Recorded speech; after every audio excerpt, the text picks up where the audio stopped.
ಇವತ್ತು ಎರಡೂ ಚುನಾವಣೆ ಇವತ್ತು ಅಕಾಲಿಕ ಮಾಡೋದ್ರಿಂದ ಇವತ್ತೇನು ಈ ಒಂದು ಚುನಾವಣೆಯನ್ನು ಎದುರಿಸುವಂಥ ಸಂದರ್ಭ ಬಂದಿದೆ. ಈಗಾಗಲೇ ನಮ್ಮ ನಾಯಕರಾದಂಥ ಸನ್ಮಾನ್ಯ ಸಿದ್ದರಾಮಯ್ಯ ಸಾಹೇಬರು ಮತ್ತು ನಮ್ಮ ಕರ್ನಾಟಕ ಪ್ರದೇಶ ಕಾಂಗ್ರೆಸ್ ಸಮಿತಿಯ ಅಧ್ಯಕ್ಷರಾದಂಥ ಸನ್ಮಾನ್ಯ ಡಿ ಕೆ ಶಿವಕುಮಾರ್ ಅವರು ಈ ಎರಡೂ ಚುನಾವಣೆಯನ್ನು ಬಹಳ ಪ್ರತಿಷ್ಠಿತವಾಗಿ ತೆಗೆದುಕೊಂಡಿದ್ದಾರೆ. ಈಗಾಗಲೇ ನಮ್ಮ ಕಾಂಗ್ರೆಸ್ ಶಾಸಕಾಂಗ ಪಕ್ಷದ ಸಭೆಯಲ್ಲಿ ಕೂಡ ಈ ಚುನಾವಣೆ ಕುರಿತು ನಮಗೆ ಏನೇನು ಜವಾಬ್ದಾರಿಗಳನ್ನು ನೀಡುವಂಥ ವಿಚಾರದಲ್ಲಿ ಯಾರ್ಯಾರ ಸಚಿವರ ಜವಾಬ್ದಾರಿ ಏನು, ಶಾಸಕರ ಜವಾಬ್ದಾರಿಗಳೇನು, ಆ ಜವಾಬ್ದಾರಿಗಳನ್ನು ನಮಗೆಲ್ಲ ಈಗಾಗಲೇ ತಿಳಿ ಹೇಳಿದ್ದಾರೆ. ಅದರಂತೆ ಇವತ್ತು ನಮ್ಮ ಬಾಗಲಕೋಟೆ ಜಿಲ್ಲೆ, ಯಾಕಂದರೆ ನಮ್ಮ HY ಮೇಟಿ ಸಾಹೇಬ್ರ ಬಗ್ಗೆ ಬಹಳಷ್ಟು ಜನಕ್ಕೆ ಎಲ್ಲರಿಗೂ ಗೊತ್ತು. ಮುಕ್ತ ಸ್ವಭಾವ, ಬಹಳ ಸರಳ ವ್ಯಕ್ತಿ, ಬಹಳ ಸರಳ ಸಜ್ಜನ ವ್ಯಕ್ತಿ. ಇವತ್ತು ಅವರು 5 ವರ್ಷಗಳ ಕಾಲ ಇರಬೇಕಾಗಿತ್ತು. ಈ ಒಂದು 5 ವರ್ಷವನ್ನು ಇನ್ನು 2 ವರ್ಷ ನಮಗೆ ಅವಕಾಶ ಇತ್ತು, ಇರ್ತಾರಂತ ಬಹಳ ಭರವಸೆ ಇತ್ತು. ಅವರು ಕೂಡ ಆತ್ಮಸಾಕ್ಷಿಯಾಗಿ ಸನ್ಮಾನ್ಯ ಮುಖ್ಯಮಂತ್ರಿಗಳ ಹತ್ರ ಹೇಳಿದ್ರು, ನಾನು ಜೀವ ಬಿಡೋದಿಲ್ಲ, ನಾನು ಬದುಕ್ತೀನಿ ಅನ್ನೋದು ವಿಶ್ವಾಸದ ಮಾತುಗಳನ್ನು ಮಾನ್ಯ ಮುಖ್ಯಮಂತ್ರಿಗಳ ಹತ್ರ ಹೇಳಿದ್ರು ಅನ್ನೋದನ್ನು ಕೂಡ ಮಾನ್ಯ ಮುಖ್ಯಮಂತ್ರಿಗಳೇ ಇವತ್ತು ನಮ್ಮ ಜೊತೆಗೆ ಸ್ವಲ್ಪ ಅವರೇ ಹಂಚಿಕೊಂಡಿದ್ದಾರೆ. ಅವರ ಅಕಾಲಿಕ ಮಾಡೋದ್ರಿಂದ ಇವತ್ತು ನಾವು ಈ ಚುನಾವಣೆಯನ್ನು ಎದುರಿಸಬೇಕಾಗಿರುವಂಥ ಒಂದು ಸಂದರ್ಭ ಬಂದಿದೆ. ಇವತ್ತು ಆ ಹಿನ್ನೆಲೆಯಲ್ಲಿ ನಾವು ಇವತ್ತು ನಮ್ಮ ಬಾಗಲಕೋಟೆ ಜಿಲ್ಲಾ ಕಾಂಗ್ರೆಸ್ ಅಧ್ಯಕ್ಷರಾದಂಥ ಸನ್ಮಾನ್ಯ SG ನಂಜನಮಠ ಸಾಹೇಬರು ಮತ್ತು ನಮ್ಮ ಜಿಲ್ಲಾ ಉಸ್ತುವಾರಿ ಸಚಿವರಾದಂಥ ತಿಮ್ಮಾಪುರ ಈಗಾಗಲೇ ಇವತ್ತು ಸಭೆಯನ್ನು ಮಾಡಿ ಯಾವ್ಯಾವ ಶಾಸಕರಿಗೆ ಯಾವ್ಯಾವ ಗ್ರಾಮಗಳು, ಪಂಚಾಯಿತಿಗಳು, ಜಿಲ್ಲಾ ಪಂಚಾಯಿತಿಗಳ ಜವಾಬ್ದಾರಿಯನ್ನು ನೀಡುವಂಥದ್ದು ಚರ್ಚೆ ಆಗಿದೆ. ಈಗಾಗಲೇ ನನಗೂ ಕೂಡ ನಮ್ಮ ಅಮೀನ್ಗಡ ಇರ್ಬೋದು, ಐವಳ್ಳಿ ಇರ್ಬೋದು, ಕಬತ್ಗಿ ಇರ್ಬೋದು, ಯಾಕಂದ್ರೆ ಒಂದೊಂದು ಮತಕ್ಷೇತ್ರ ಆಡಳಿತಾತ್ಮಕವಾಗಿ ನನಗೆ ಅನುಮೋದಕ್ಕೆ ಬರುವಂಥದ್ದು ಮತ್ತು ಇವತ್ತು ಮತಕ್ಷೇತ್ರ ಅದು ಬಾಗಲಕೋಟೆ. ಬಹುತೇಕ ನಮಗೆಲ್ಲರಿಗೂ ಒಂದು ಒಡನಾಟ ಇರುವಂಥ ಈ ಊರುಗಳು, ಬಹುತೇಕ ಅಮೀನ್ಗಡ ಇರ್ಬೋದು, ಐವಳ್ಳಿ ಇರ್ಬೋದು, ಕಬತಿಗೆ ಇರ್ಬೋದು, ಬಹಳಷ್ಟು ಒಡನಾಟ ಇರುವಂಥ ಈ ಗ್ರಾಮಗಳ ಜವಾಬ್ದಾರಿಯನ್ನು, ಜೊತೆಗೆ ಅಲ್ಲಿ ಸಮುದಾಯವಾರು ಕೂಡ ಯಾವ್ಯಾವ ಗ್ರಾಮಗಳನ್ನು ಇವತ್ತು ವಹಿಸಿದ್ರೆ ಅನುಕೂಲ ಆಗುತ್ತೆ ಅನ್ನೋ ನಿಟ್ಟಿನಲ್ಲಿ ಇವತ್ತು ನನಗೆ ಜವಾಬ್ದಾರಿಯನ್ನು ಈಗಾಗಲೇ ಕೊಟ್ಟಿದ್ದಾರೆ. ನಾಳೆ ಬೆಳಗ್ಗೆನೆ ಮಾನ್ಯ ನಮ್ಮ ಮುಖ್ಯಮಂತ್ರಿಗಳಂತ ಸಿದ್ದರಾಮಯ್ಯ ಸಾಹೇಬರು ಕೂಡ ಇವತ್ತು ಆಗಮಿಸ್ತಾ ಇದ್ದಾರೆ. ಅವರು ರಾಂಪೂರು, ಬೇವೂರು ಈ ರೀತಿ ಒಂದು 10 ಹಳ್ಳಿಗಳನ್ನು ಅವರು ಕೂಡ ನಮ್ಮ ಜೊತೆಗೆ ಪ್ರಚಾರಕ್ಕೆ ಬರೋದಕ್ಕೆ ಈಗಾಗಲೇ ಅವರ ಒಂದು TP ಕೂಡ ನಮಗೆ ಬಂದಿದೆ. ಆ ಹಿನ್ನೆಲೆಯಲ್ಲಿ ಇವತ್ತು ನಮ್ಮ ಮತಕ್ಷೇತ್ರದ ಜನತೆ, ಬಹಳಷ್ಟು ಜನ ಪಕ್ಕದ ಬಾಗಲಕೋಟೆ ಮತಕ್ಷೇತ್ರದಲ್ಲಿ ಒಡನಾಟ ಇರುವಂಥವ್ರು, ಸಂಬಂಧ ಇರುವಂಥವ್ರು, ಅನೇಕ ಸ್ನೇಹಿತರನ್ನು ಹೊಂದಿರುವಂಥ ನಮ್ಮ ಪಕ್ಷದ ಕಾರ್ಯಕರ್ತರು ಜನ ಕೂಡ ಬಹಳಷ್ಟು ಜನ ಇದ್ದೀರಿ. ಆ ಜವಾಬ್ದಾರಿಯನ್ನು ನಾವು ನಿಭಾಯಿಸಬೇಕಾಗತ್ತೆ. ಯಾಕಂದರೆ ಈ ಚುನಾವಣೆ ಇವತ್ತು ಮೇಟಿಯವರ ನಿಧನದಿಂದ ಈ ಚುನಾವಣೆ ಅನಿವಾರ್ಯವಾಗಿ ಹೊಂದಿದ್ರು ಕೂಡ ನಾವೆಲ್ಲರೂ ನಮ್ಮ ಕಾಂಗ್ರೆಸ್ ಸರ್ಕಾರ ಈಗಾಗಲೇ ರಾಜ್ಯದಲ್ಲಿ 136 ಸೀಟುಗಳನ್ನು 2023ರ ಚುನಾವಣೆಯಲ್ಲಿ 136 ಸೀಟುಗಳನ್ನು ಗೆಲ್ಲೋದ್ರ ಮುಖಾಂತರ ಒಂದು ಸ್ವಚ್ಛ ಬಹುಮತದ ಸ್ವಚ್ಛ ಆಡಳಿತವನ್ನ 3 ವರ್ಷಗಳ ಕಾಲ ಈ ರಾಜ್ಯದಲ್ಲಿ ಯಾವುದಾದ್ರು ಒಂದು ಸರ್ಕಾರ ನೀಡಿದ್ರೆ ಅದು ಕಾಂಗ್ರೆಸ್ ಸರ್ಕಾರ, ಅದು ಸಿದ್ದರಾಮಯ್ಯ ಸರ್ಕಾರ. ಯಾಕಂದ್ರೆ ನಡೆದಂತ ಸರ್ಕಾರ, ನಾವು ಏನ್ ನುಡಿದಿದ್ದೀವಿ ಅದನ್ನ ನಡೀತಾ ಇದ್ದೀವಿ. ಇನ್ನೂ 2 ವರ್ಷಗಳ ಕಾಲ ಅವಧಿ ಇದೆ ಈ ರಾಜ್ಯದಲ್ಲಿ. ನಾವು ಏನೇನು ಚುನಾವಣೆ ಪೂರ್ವದಲ್ಲಿ ಪ್ರಣಾಳಿಕೆಯಲ್ಲಿ ಭರವಸೆಗಳನ್ನು ಕೊಟ್ಟಿದ್ದೀವಿ, ಆ ಭರವಸೆಗಳನ್ನು ಎಲ್ಲವನ್ನೂ ಈಡೇರಿಸ್ತಾ ಇರುವಂತ ನೀವೆಲ್ಲರೂ ಕೂಡ ಅದನ್ನ ಬದಲು ಹಾಕಿ ನೋಡ್ಬೋದು. ಯಾಕಂದ್ರೆ ಸುಮ್ಮನೆ ಹೇಳ್ತಾ ಇದ್ದಾರೋ ಕರೆ ಹೇಳ್ತಾ ಇದ್ದಾರೋ ಅನ್ನೋದನ್ನು ಕೂಡ ನೀವು ನೋಡ್ತಾ ಇದ್ದೀರಿ. ಯಾಕಂದ್ರೆ ಯಾವುದೇ ಜನಾಂಗಕ್ಕೆ ಕೂಡ ಅನ್ಯಾಯ ಆಗದ ಹಾಗೆ ಎಲ್ಲ ಸರ್ವಾಂಗೀಣ ಅಭಿವೃದ್ಧಿಗೆ ಇವತ್ತು ನಮ್ಮ ಸರ್ಕಾರ ಗಮನ ಕೊಟ್ಟು ಎಲ್ಲ ಅಭಿವೃದ್ಧಿ ಕೆಲಸಗಳಿಗೆ ಇವತ್ತು ಸ್ಪಂದಿಸುವಂತ ಸರ್ಕಾರ. ಮೊನ್ನೆ ತಾನೇ ನಮ್ಮ ಮಾನ್ಯ ಮುಖ್ಯಮಂತ್ರಿಗಳು ಕರ್ನಾಟಕ ಸರ್ಕಾರದ 2026-27ನೇ ಸಾಲಿನ ಒಂದು ಆಯೋಗವನ್ನು ಕೂಡ ಮಂಡಿಸಿದೆ.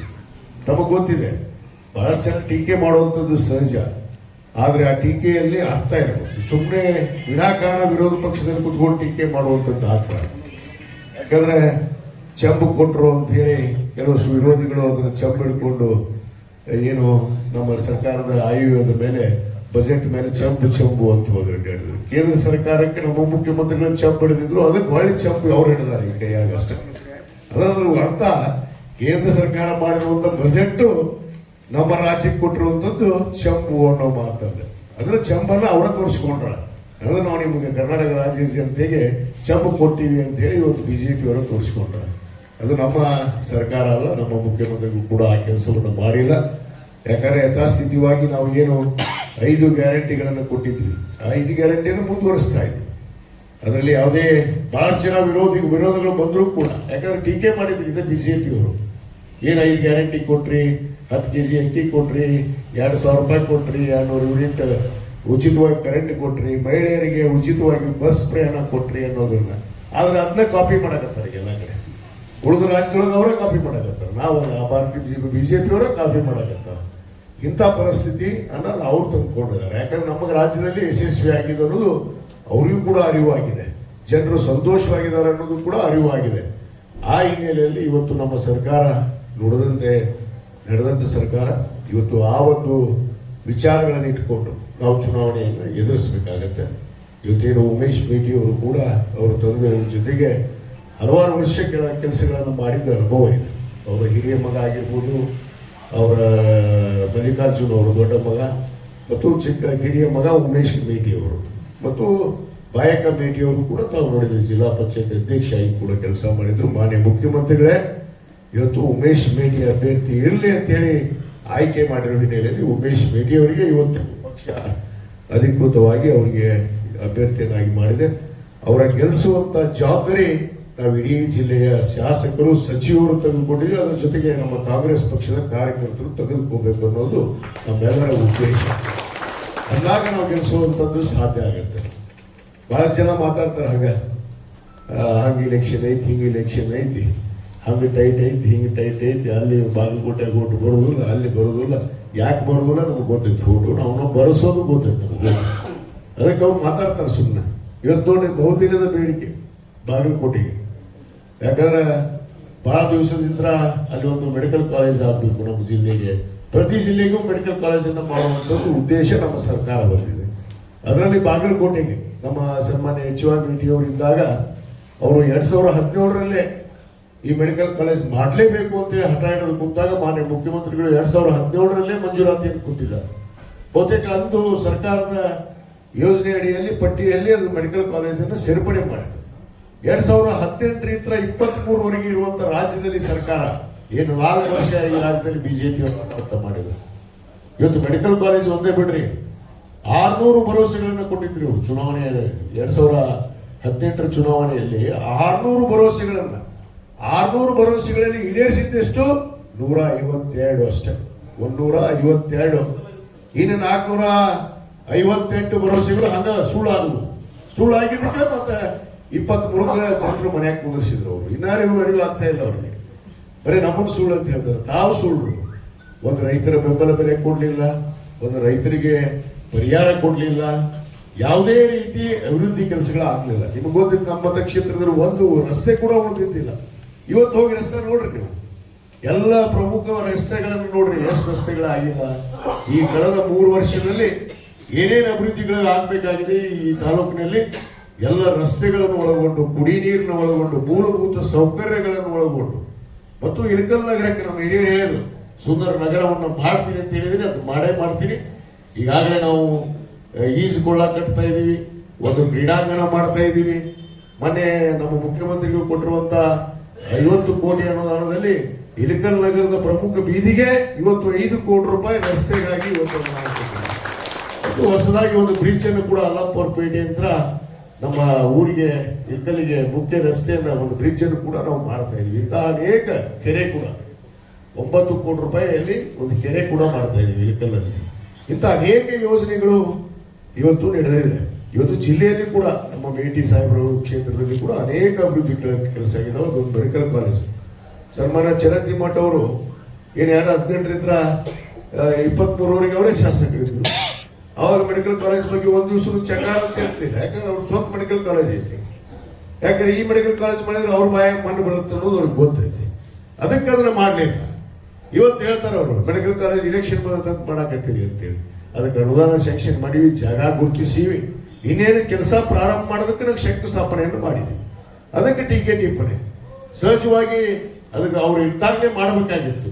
ಅದು ಅನಿವಾರ್ಯವಾಗಿ ಅವರು ಅಕಾಲಿಕ ಮರಣದಿಂದ ಅದು ಇವತ್ತು ಶಂಕುಸ್ಥಾಪನೆ ತಡ ಆಗಿದೆ ಅಷ್ಟೇ. ಅದಕ್ಕೆ ಏನೇನೋ ಮಾತಾಡುವಂಥದ್ದು. ಇವತ್ತು ಚುನಾವಣೆ ನಡೀತಾ ಇದೆ, ಅದು ಖಂಡಿತವಾಗಿ ನಮಗೆ ವಿಶ್ವಾಸ ಐತಿ. ಕನಿಷ್ಠ ಅಂದ್ರೆ 20,000ಕ್ಕಿಂತ ಅಧಿಕ ನಮ್ಮ ಉಮೇಶ್ ಗೆದ್ದೇಗಂತ ನಾವೆಲ್ಲ ನಾಯಕರು ಅಲ್ಲೇ ಉಳಿತೀವಿ. ಯಾಕಂದ್ರೆ ಇವತ್ತು ನೋಡ್ತೀರಿ ಏನೇನೋ ಸುಮ್ಮನೆ ಒಂದೊಂದು ಗೊಂದಲ ಮಾಡಿ ಈ ಚುನಾವಣೆ ಬರುತ್ತಂತೇಳಿ ಇವ್ರಿಗೆ ಮೇಕ್ ಮಾಡಿದ್ದು ನಮ್ಗೆ ಗೊತ್ತಿಲ್ಲ. ಮೊನ್ನೆ ಹಿಂದೂ ಮುಸ್ಲಿಂ ಗಲಾಟೆ ಮಾಡಿಸಿದ್ದು ಯಾರು ಮಾಡಿಸಿದ್ರಪ್ಪ? ಸುಮ್ಮನೆ ಪೊಲೀಸರ ಮೇಲೆ ಅವ್ರ ಮೇಲೆ ನಾವು ವಿನಾಕಾರಣ ಆರೋಪ ಮಾಡೋದು, ಅಭಿವೃದ್ಧಿ ಬಗ್ಗೆ ಮಾತಾಡೋದಿಲ್ಲ ಇವರು. ಧರ್ಮದ ಆಧಾರಿತವಾಗಿ ಮಾತುಗಳು ಇವರು ಯಾವುವು ಎಲ್ಲವೂ ಈ ರಾಜ್ಯದಲ್ಲಿ ನೋಡ್ರಿ. ಒಂದು ದಿವಸನೇ ಇವರು ವಿರೋಧ ಪಕ್ಷದ ನಾಯಕರು ಅಭಿವೃದ್ಧಿ ವಿರುದ್ಧ ಮಾತಾಡ್ತಾರ ಅಲ್ಲಿ ಸದನದಲ್ಲಿ. ಅಲ್ಲಿ ಗಲಾಟೆ ಆಯ್ತು, ಇಲ್ಲಿ ಗಲಾಟೆ ಆಯ್ತು. ಏನ್ ಗಲಾಟೆ? ಹಿಂದೂ ಮುಸ್ಲಿಂ ಬಿಟ್ಟರೆ ಬೇರೆ ಏನೇನು ಇಲ್ಲ. ಇವ್ರು ಏನೇನು ಅದ್ರ ಬಿಟ್ಟು ಬೇರೆ ಮಾತುಗಳೇ ಇಲ್ಲ ಇವ್ರು. ಅದಕ್ಕೆ ಅದ ಒಂದು ಕಾಡ ಮೇಲೆ ಇವರು ಮತ್ತೆ ಚುನಾವಣೆಯನ್ನು ಗೆಲ್ಲಬೇಕಂತ ಹೊಟ್ರೆ ಅದು ಇವ್ರ ಅಪ್ರಾಣಿಗೂ ಸಾಧ್ಯ ಇಲ್ಲ ಅನ್ನೋ ಮಾತನ್ನು ನಾನು ಬಹಳ ಸ್ಪಷ್ಟವಾಗಿ ಹೇಳ್ತೀನಿ. ಜನರು ಪ್ರಜ್ಞಾವಂತರದಾರ. ಜನರು ಯಾರಿಗೆ ಮತ ಹಾಕಬೇಕು, ಯಾವ ಸರ್ಕಾರ ಇದೆ, ಯಾವ ಸರ್ಕಾರ ಕಡೆಯಿಂದ ಮತವನ್ನು ಹಾಕಿ ಕೆಲಸ ಆಗ್ತವೆ ಅನ್ನೋದು ಅರಿವು ಕೂಡ ಜನರಲ್ಲಿ ಐತಿ. ಆ ಅರಿವನ್ನು ಇಟ್ಕೊಂಡು ಇವತ್ತು ಬಾಗಲಕೋಟೆ ಮತಕ್ಷೇತ್ರದ ಜನತೆ ಮತದಾನವನ್ನು ಮಾಡ್ತಾರೆ. ಅದಕ್ಕೆ ಈ ಸಂದರ್ಭದಲ್ಲಿ ನಮ್ಮ ಹಿರಿಯರು ಈಗಾಗಲೇ ತಮ್ಮ ವಿಚಾರಗಳನ್ನು ಹಂಚಿಕೊಂಡಿದ್ದಾರೆ. ನಾಳೆಯಿಂದ ತಾವೆಲ್ಲ ಸಜ್ಜಾಗಬೇಕು. ನಾಳೆ 1 ಗಂಟೆಗೆ ಸನ್ಮಾನ್ಯ ಮುಖ್ಯಮಂತ್ರಿಗಳು ಮೊದಲನೇ ಕಾರ್ಯಕ್ರಮ ನಮ್ಮ ರಾಂಪುರಲ್ಲಿ ಐತಿ. ರಾಂಪುರ ಆಲ್ಮಟ್ಟಿ ಹತ್ರ ರಾಂಪುರ, ಆಮೇಲೆ ಬೇವೂರಾಗ ಐತಿ, ಆಮೇಲೆ ಒಂದು 4-5 ಹಳ್ಳಿ ಕಂಟಿನ್ಯೂ ಐತಿ. ಮತ್ತು ನಾಳೆ ನಾನು ಬೆಳಗ್ಗೆನೆ 9 ಗಂಟೆಗೆ ನಾನು ಪ್ರಾರಂಭ ಮಾಡ್ತೀನಿ. ನಾಳೆ ಬೆಳಗ್ಗೆ ಯಾರ್ಯಾರು ತಮ್ಮ ಸ್ವಂತ ಗಾಡಿ ಅದು ತಾವೆಲ್ಲರೂ ತಮ್ಮ ಗಾಡಿಯನ್ನು ತೆಗೆದುಕೊಂಡು, ಮಹಿಳೆಯರು ಯಾರು ಬರ್ತೀನಿ ಅಂದ್ರೆ ನಿಮಗೊಂದು ಗಾಡಿ ಮಾಡಿಕೊಡ್ತೀವಿ. ನಿಮ್ಗೆ ಯಾರು ಗಾಡಿ ಇದ್ರೆ ನೀವು ಗಾಡಿ ತಗೊಳ್ಳಿ, ಇಲ್ಲ ಗಾಡಿ ಇಲ್ಲ ಅಂದವರು ಗಾಡಿ ಇಲ್ಲ ಅಂತ ನಮ್ಮ ಜೊತೆಗೆ ಒಂದು ಗಾಡಿ ಮಾಡಿಕೊಡ್ತೀವಿ. ನೀವು ಕೂಡ ನಮ್ಮ ಜೊತೆಗೆ ಪ್ರಚಾರಕ್ಕೆ ಬರಬೇಕು. ಮತ್ತು ಎಲ್ಲೆಲ್ಲೇ ನಮ್ಮ ಬಹಳಷ್ಟು ಜನ ಹಿರಿಯರದಿರಿ, ಇಲ್ಲಿ ತಮ್ಮ ಸಂಬಂಧದವರು, ಸ್ನೇಹಿತರದವರ, ಬಂಧು ಬಳಗದವರದಾರ, ಅವ್ರಿಗೆಲ್ಲರಿಗೂ ತಾವು ಸಂಪರ್ಕ ಮಾಡಿ ಈ ಚುನಾವಣೆಯನ್ನು ಕಾಂಗ್ರೆಸ್ ಪಕ್ಷಕ್ಕೆ ಮಾಡಬೇಕು ಅಂತೇಳಿ ತಾವು ಕಡ್ಡಾಯವಾಗಿ ವೈಯಕ್ತಿಕವಾಗಿ ಮನೆಗೆ ಹೋಗಿ ಹೇಳಿದ್ರು ಕೂಡ ತಪ್ಪಲ್ಲ. ಆ ಕೆಲಸ ಮಾಡಬೇಕು. ಅದಕ್ಕೆ ನಾನು ಈ ಒಂದು ತುರ್ತು ಸಭೆಯನ್ನು ಕರೆದೆ. ಯಾಕಂದ್ರೆ ಬಹಳಷ್ಟು ಜನಕ್ಕೆ ಹೇಳಬೇಕಾಗಿತ್ತು. ನಮ್ಮ ಗ್ರಾಮ ಪಂಚಾಯತಿ ಅಧ್ಯಕ್ಷರುಗಳಿಗೆ ಹೇಳಿಲ್ಲ, ಕೆಲವಷ್ಟು ಜನ ಬಂದಾರ, ಕೆಲವಷ್ಟು ಜನಕ್ಕೆ ಬಂದಿಲ್ಲ. ನಾ ಇನ್ನೂ ಬಹಳಷ್ಟು ಜನಕ್ಕೆ ಹೇಳಿ ಮೀಟಿಂಗ್ ಮಾಡ್ಬೇಕಂತ ಮಾಡಿದ್ದೆ. ಆದರೆ ಅನಿವಾರ್ಯವಾಗಿ ಈ ಸಂದೇಶವನ್ನು ರವಾನೆ ಮಾಡೋಣ. ಯಾಕಂದ್ರೆ ಸಮಯ ಯಾಕಂದ್ರೆ 9ನೇ ತಾರೀಕಿಗೆ ಇವತ್ತು ಮತದಾನ ಐತಿ. ಯಾಕಂದ್ರೆ ಸಮಯ ಕೂಡ ಬಹಳ ಕಡಿಮೆ ಇದೆ. ಅದಕ್ಕೆ ಮಾನ್ಯ ಮುಖ್ಯಮಂತ್ರಿಗಳು ಕೂಡ ನಾಳೆ ಬರ್ತಾರೆ ಮತ್ತು ಉಪಮುಖ್ಯಮಂತ್ರಿಗಳು ಬರ್ತಾರೆ. ಸುಮಾರು 5-6 ದಿವಸ ನಮ್ಮ ಮಾನ್ಯ ಮುಖ್ಯಮಂತ್ರಿಗಳು ಬಾಗಲಕೋಟೆಯಲ್ಲೇ ಇವತ್ತು ಅವರು ಠಿಕಾಣಿ ಹೋಗ್ತಾರೆ ಮತ್ತು ಉಪಮುಖ್ಯಮಂತ್ರಿಗಳು ಕೂಡ ಬರ್ತಾರೆ. ಮತ್ತು ಎಲ್ಲ ಸಚಿವ ಸಂಪುಟದ ಎಲ್ಲ ಸದಸ್ಯರು, ನಮ್ಮ ಸಚಿವರಿಗಾಗಲೇ ಸತೀಶ್ ಜಾರಕಿಹೊಳಿ ಅವರು ಇಲ್ಲೇ ಹೋಗ್ತಾರೆ, ಅವರು ಕೆಲಸ ಮಾಡ್ತಾ ಇದ್ದಾರೆ. ಮತ್ತು ಅನೇಕ ನಮ್ಮ ನಾಯಕರು ಕೂಡ ಇಲ್ಲಿ ಬಂದು ಭಾಗವಹಿಸಿದ್ದಾರೆ. ಅದಕ್ಕೆ ನಾವೆಲ್ಲರೂ ಇದನ್ನ ಮಾತೃವಾದ ಜವಾಬ್ದಾರಿಯನ್ನು ತೆಗೆದುಕೊಂಡು, ಯಾಕಂದ್ರೆ ನಾವು ಗೆದ್ದ ಗೆಲ್ಲಬೇಕು, ಇದು ನಮ್ಮ ಮರ್ಯಾದೆ ಪ್ರಶ್ನೆ. ಯಾಕಂದ್ರೆ 2 ವರ್ಷ ಇದ್ರೆ ಅವರ MLA ಆಗಿರ್ತಿದ್ರು. ಇವತ್ತು ಅನಿವಾರ್ಯವಾಗಿ ಬಂದಿದೆ. ಅದಕ್ಕೆ ಇದನ್ನು ನಾವು ಪ್ರತಿಷ್ಠಿತವಾಗಿ ತೆಗೆದುಕೊಂಡು ಎಲ್ಲರೂ ಕೂಡ ನಮ್ಮ ಚುನಾವಣೆಯನ್ನು ಹೇಗೆ ಮಾಡಿದ್ರೆ ಅದೇ ರೀತಿ ತಾವು ಈ ಚುನಾವಣೆಯನ್ನು ಮಾಡಬೇಕು. ಅದಕ್ಕೆ ಆ ಜವಾಬ್ದಾರಿಯನ್ನು ಹೊತ್ಕೊಂಡು ತಾವೆಲ್ಲರೂ ನಾಳೆಯಿಂದ ಕಾರ್ಯಪ್ರವೃತ್ತರು ಆಗಬೇಕು ಅನ್ನೋದು ಮಾತನ್ನ ಈ ಸಂದರ್ಭದಲ್ಲಿ ಹೇಳಿ, ಈ ಒಂದು ಸಭೆಗೆ ತಾವೆಲ್ಲ ತುರ್ತಾಗಿ ಕರೆದಿದ್ದಕ್ಕೆ ಆಗಮಿಸಿ ತಮ್ಮ ಅಮೂಲ್ಯವಾದ ಸಮಯವನ್ನು ಮತ್ತು ಸಲಹೆಗಳನ್ನು ಕೊಟ್ಟಿದ್ದಕ್ಕೆ ಮತ್ತೊಮ್ಮೆ ಪಕ್ಷದ ಪರವಾಗಿ ನನ್ನ ಬ್ಲಾಕ್ ಕಾಂಗ್ರೆಸ್ ಅಧ್ಯಕ್ಷರ ಪರವಾಗಿ ತಮಗೆಲ್ಲರಿಗೂ ಹೃದಯಪೂರ್ವಕವಾದ ಧನ್ಯವಾದಗಳನ್ನು ಅರ್ಪಿಸಿ ನನ್ನ 2 ಮಾತನ್ನು ಮುಗಿಸ್ತೇನೆ. ಜೈ ಹಿಂದ್.